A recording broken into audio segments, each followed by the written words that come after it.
અતિ ભોજનમ સ્થૌલ્ય કારણમ મિત ભોજનમ આરોગ્ય લક્ષણમ. એનો અર્થ શું થાય કે વધારે ખાવું તે સ્થૂળતાનું કારણ બને છે અને મિતાહાર ભોજન, મર્યાદિત ભોજન એ આરોગ્યનું લક્ષણ છે. આ એનું કારણ છે. એટલે આપણે આજે એ વિષય ઉપર વાત કરવાની છે કે જે લોકોનું વજન દિવસે ને દિવસે વધતું જાય છે, એને ઘટાડવું છે, એ ઈચ્છે એટલું એ વજન ઘટાડી શકે એના માટેની 3 શક્તિશાળી ઔષધિ વિશે આજે વાત કરવાની છે કે જેનું સેવન માત્ર કરવાથી, ઘરગથ્થુ પ્રયોગ કરવાથી એનું જે વજન છે એ વધતું પણ અટકાવી શકાય છે અને વધેલું વજન છે એને ઘટાડી શકાય છે. તો સૌ પ્રથમ જે ઔષધ છે એનું નામ છે હરડે પ્લસ સૂંઠ.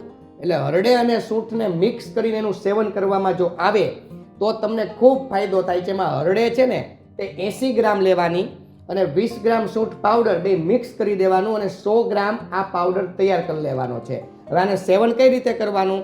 સાંજે જમીને તરત નહીં, સૂતી વખતે તમે 1 ચમચી લઈ શકો અને સવારે જો તમે એનું સેવન કરો તો નરણા કોટે ઉઠીને 1 ચમચીનું સેવન કરી શકાય. 30 થી 35 મિનિટ પછી નાસ્તો કરી શકાય. આ બંને એની અલગ અલગ રીતે સેવન કરવાની પદ્ધતિ છે. હવે હરડે છે ને એનું કાર્ય શું છે? તો કે હરડે છે ને એક તો મેટાબોલિઝમને સુધારવાનું કામ કરે છે.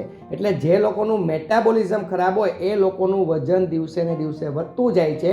મેટાબોલિઝમ સુધરી જાય એટલે વજન ધીરે ધીરે ઘટી જાય છે અને ઈચ્છો એટલું ઘટાડી શકો છો. હરડેનું બીજું કાર્ય છે કે હોજરીનો મંદ પડેલો જે અગ્નિ છે એને તેજ કરવાનું કામ કરે. એટલે મંદ પડેલો અગ્નિ તેજ થાય એટલે ભોજન છે તે સરળતાથી પચી જાય અને ભોજન સરળતાથી પચી જાય એટલે મેટાબોલિઝમ બગડે નહીં અને મેટાબોલિઝમ બગડે નહીં એટલે તમારું વજન વધતું તમે અટકાવી શકો છો. હરડે છે ને એમાં ફાઈબરનું પ્રમાણ સારી માત્રામાં હોવાથી તે તમને ભૂખને પણ કંટ્રોલ કરે છે અને તમારી કબજિયાતની સમસ્યાને પણ તે દૂર કરી આપે છે. એટલે જે લોકોને કબજિયાતની સમસ્યા સાથે વજન વધતું હોય એ લોકો માટે તો રામબાણ ઔષધિ તરીકે કામ કરે છે. હરડેને છે ને આયુર્વેદમાં માનું બિરુદ આપવામાં આવ્યું છે. જેમ આપણી માતા આપણા શરીરનું ધ્યાન રાખે એમ જ હરિતકી હરડે આપણા શરીરનું ધ્યાન રાખે છે. હવે એમાં સૂંઠનું કાર્ય શું છે? એમાં જે સૂંઠ મિક્સ કરીએ છીએ એનું દીપન અને પાચનનું કામ છે. હોજરીના અગ્નિને મંદ પણ ન પડવા દે, એને તેજ પણ કરે અને એનું વ્યવસ્થિત ભોજનનું પાચન પણ કરી જાણે દીપન અને પાચનનું કામ કરે. ઉપરાંત સૂંઠ છે તે આપણું મેટાબોલિઝમને પણ સુધારે છે અને જે ફેટ હોય ને એને બંધ કરવાનું કામ કરે, ચરબીને ઓગાળવાનું કામ કરે છે. એટલે તમારા માટે સૂંઠ અને હરડેનું સેવન ખૂબ જ યોગ્ય રીતે કામ કરે છે.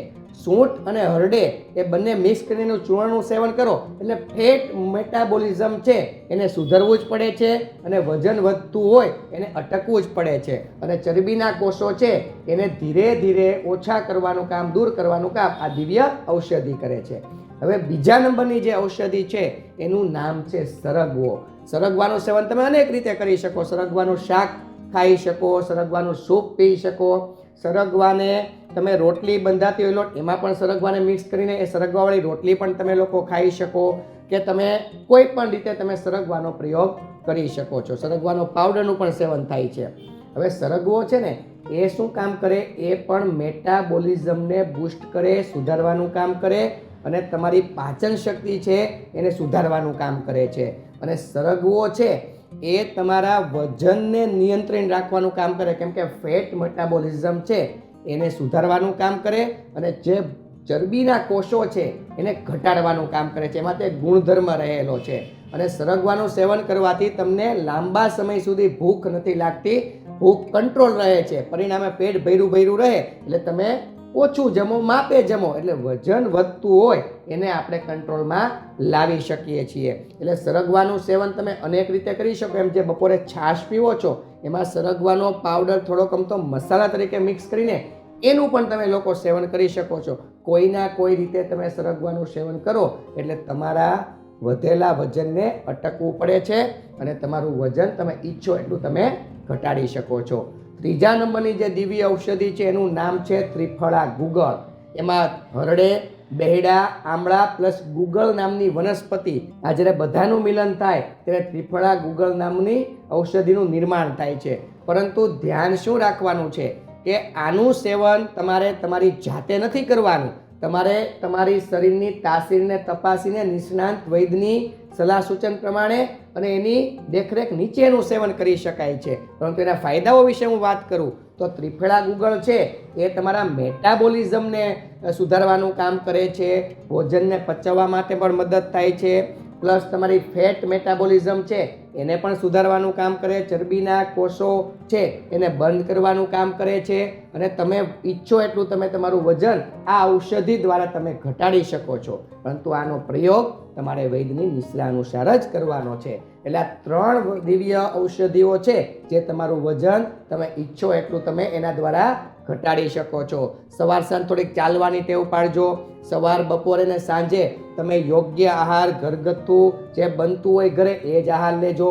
બજારના ઠંડા પીણા, cold drinks, cheese, paneer, butter, મેંદો આ બધી વાનગી બને ત્યાં સુધી ન લેતા.